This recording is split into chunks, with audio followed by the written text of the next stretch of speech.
BJP ಇನ್ನೂ ನಿಲ್ತಿಲ್ಲ rebels ಬಂಡಾಯ ಸಭೆ. ಕುಮಾರ್ ಬಂಗಾರಪ್ಪ ನಿವಾಸದಲ್ಲಿ ರೆಬೆಲ್ಸ್ ಸಭೆ ನಡೀತಾ ಇದ್ದು ಯತ್ನಾಳ್, ರಮೇಶ್ ಜಾರಕಿಹೊಳಿ ನೇತೃತ್ವದಲ್ಲಿ ಸಭೆ ನಡೀತಾ ಇದೆ. ಇದರಲ್ಲಿ ಮಾಜಿ ಶಾಸಕರು ಪ್ರತ್ಯೇಕ ಸಭೆ ಅಂದ್ರೂ ಪರವಾಗಿಲ್ಲ, ಆದ್ರೆ ನಮ್ಮ ಹೋರಾಟ ಮುಂದುವರಿಯಲಿದೆ ಅಂತ ಹೇಳಿದ್ದಾರೆ ಅರವಿಂದ ಲಿಂಬಾವಳಿಯವರು. ಈಗ ಎರಡನೇ ಹಂತದ ಹೋರಾಟವನ್ನ ಹೇಗ್ ಮಾಡಬೇಕು, ಯಾವತ್ತಿನಿಂದ ಮಾಡಬೇಕು ಅನ್ನೋದ್ರ ಬಗ್ಗೆ ಕೂಡ ಇವತ್ತಿನ ಈ ಒಂದು ಸಭೆಯಲ್ಲಿ ಚರ್ಚೆ ಮಾಡಿ ಆ ನಂತರ ದಿನಾಂಕವನ್ನು ಕೂಡ ನಿಗದಿ ಮಾಡುವಂತಹ ಸಾಧ್ಯತೆ ಇದೆ. ಆದರೆ ಇದೀಗ ಈ ಒಂದು ಪ್ರತ್ಯೇಕ ಸಭೆಯ ವಿಚಾರಕ್ಕೆ ಸಂಬಂಧಪಟ್ಟ ಹಾಗೆ ಮಾಜಿ ಶಾಸಕರು ಪ್ರತ್ಯೇಕ ಸಭೆ ಅಂತ ಹೇಳಿದ್ರು ನಮ್ಗೇನ್ ಪರವಾಗಿಲ್ಲ, ಆದ್ರೆ ನಮ್ಮ ಹೋರಾಟ ಮುಂದುವರಿಯುತ್ತೆ ಅಂತ ಹೇಳಿದ್ದಾರೆ ಅರವಿಂದ ಲಿಂಬಾವಳಿಯವರು. ನಮ್ಮ ಸಭೆ ಬಗ್ಗೆ ನೀವು ಏನ್ ಬೇಕಾದ್ರೂ ಹೇಳಬಹುದು ಅಂತಾನೆ ಹೇಳಿದ್ದಾರೆ.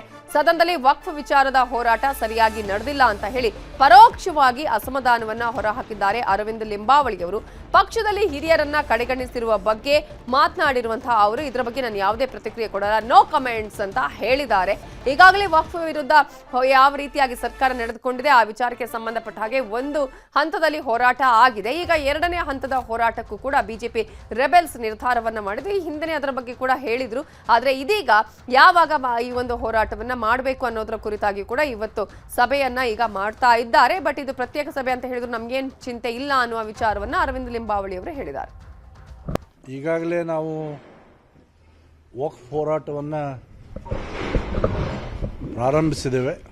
ಕಳೆದ ತಿಂಗಳು ಬೀದರ್ನಿಂದ ಕೆಲವು ಜಿಲ್ಲೆಗಳ ಪ್ರವಾಸ ಮಾಡಿ ಜಾಯಿಂಟ್ ಪಾರ್ಲಿಮೆಂಟರಿ ಕಮಿಟಿಯ ಚೇರ್ಮನ್ರಿಗೂ ಕೂಡ ನಮ್ಮ ನಿಯೋಗ ಭೇಟಿ ಮಾಡಿ ಎಲ್ಲ ವರದಿಯನ್ನು ಅವರಿಗೆ ತಲುಪಿಸಿದ್ವಿ.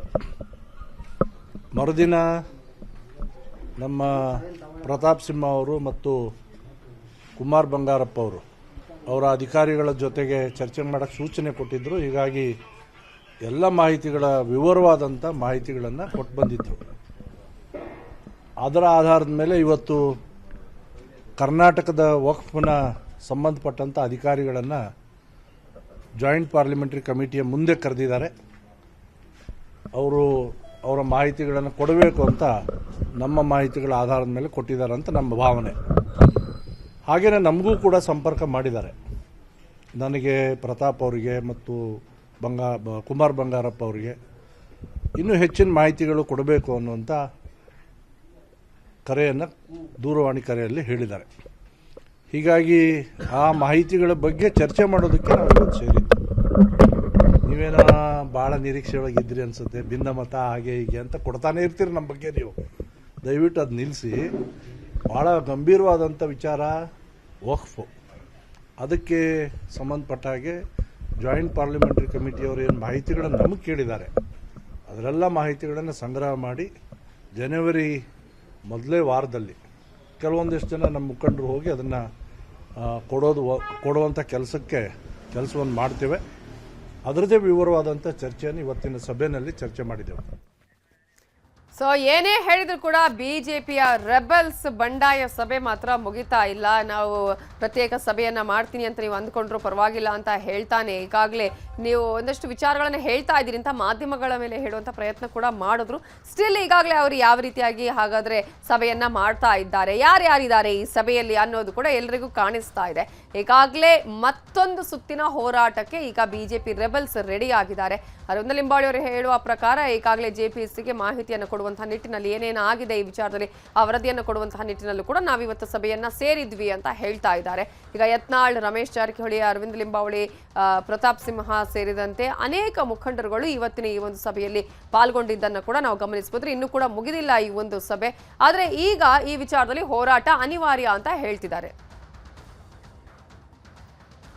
ಇದೇ ವಿಚಾರಕ್ಕೆ ಸಂಬಂಧಪಟ್ಟ ಹಾಗೆ ಇನ್ನಷ್ಟು ಡೀಟೇಲ್ಸ್ ಅನ್ನ ಕೊಡೋದಕ್ಕೆ ನಮ್ಮ ರಿಪೋರ್ಟರ್ ಕಾರ್ತಿಕ್ ಈಗ ನೇರ ಸಂಪರ್ಕದಲ್ಲಿ ಜಾಯ್ನ್ ಆಗಿದ್ದಾರೆ. ಕಾರ್ತಿಕ್, ಈಗಾಗಲೇ ಒಂದ್ ಕಡೆ ವಕ್ಫ್ನ ಮೊದಲ ಹಂತದ ಹೋರಾಟ ಆಯಿತು, ಎರಡನೇ ಹಂತದ ಹೋರಾಟಕ್ಕೂ ಕೂಡ ಈಗಾಗಲೇ ತೀರ್ಮಾನವನ್ನ ರೆಬೆಲ್ಸ್ ಟೀಮ್ ಮಾಡ್ತಾ ಇದೆ. ಏನೇ ಹೇಳಿದ್ರು ಕೂಡ ನಾವು ಪ್ರತ್ಯೇಕ ಹೋರಾಟ ಅಥವಾ ಪ್ರತ್ಯೇಕ ಬಂಡಾಯ ಸಭೆ ಅನ್ನುವಂಥದ್ದು ಏನು ಇಲ್ಲ ಅಂತ ಹೇಳಿದ್ರು ಕೂಡ ಮಾಡ್ತಾ ಇರೋದು ಅದೇ ಅಲ್ವಾ ಅಂತ ಹೇಳಿ ಈಗ ಈ ಒಂದು ಸಭೆಯಲ್ಲಿ ಏನೆಲ್ಲ ನಿರ್ಣಯಗಳನ್ನ ಕೈಗೊಳ್ಳಲಾಗಿದೆ, ಈಗ ಎರಡನೇ ಹಂತದ ಹೋರಾಟಕ್ಕೆ ರೆಡಿ ಆಗ್ತಾ ಇದೆಯಾ ಟೀಮ್, ಹೇಗೆ?